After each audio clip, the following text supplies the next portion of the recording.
Kasal na tayo, alam mo na kung anong mangyayari mamaya. Sinasabing ikaw ay akin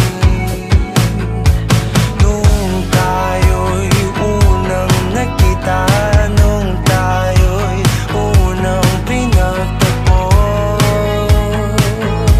Tagpo ng tadhana.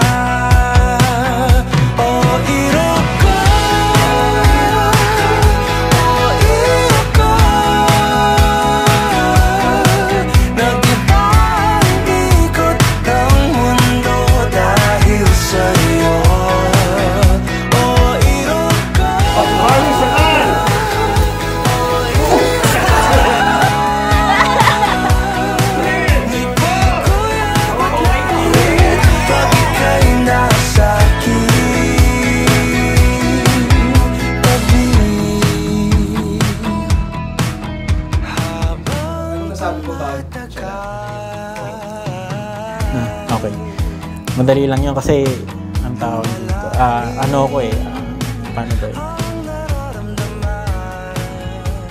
yung dumaan kasi ako sa lowest point ng buhay ko. Yung parang nalulung kasi ako sa sa sugal. Na parang sobrang down ko nun. Tapos imagine hindi pa kasi kami kasal. Pero hindi niya ako iniwan. Sabi ko sa sarili ko, hindi ko na siya papakawalan. Magbabago ako, tapos siya na talaga yung siya na yung papakasalan ko.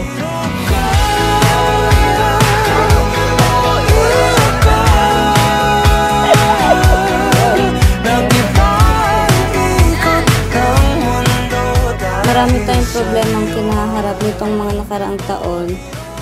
Pero lagi nating iniisip na paraan ito ng Diyos para pagtibayin ang relasyon natin. At sobrang kitang hinangaan na kahit kailan di ka sumuko at pinatunayan mo ang pangako mo sa akin. Nahayaan natin na maging sentro ang Panginoon sa relasyon natin.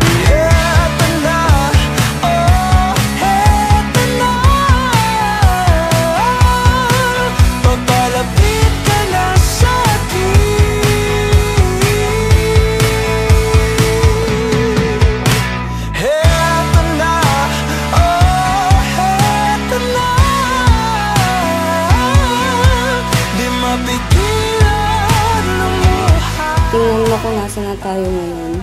Sobra na akong handang makasama ka habang buhay. Bumuo ng pamilya kasama ka at simula ngayon, bubuo tayo ng bagong kabanata. Mahal na mahal kita. Nakita ang ikot ng mundo na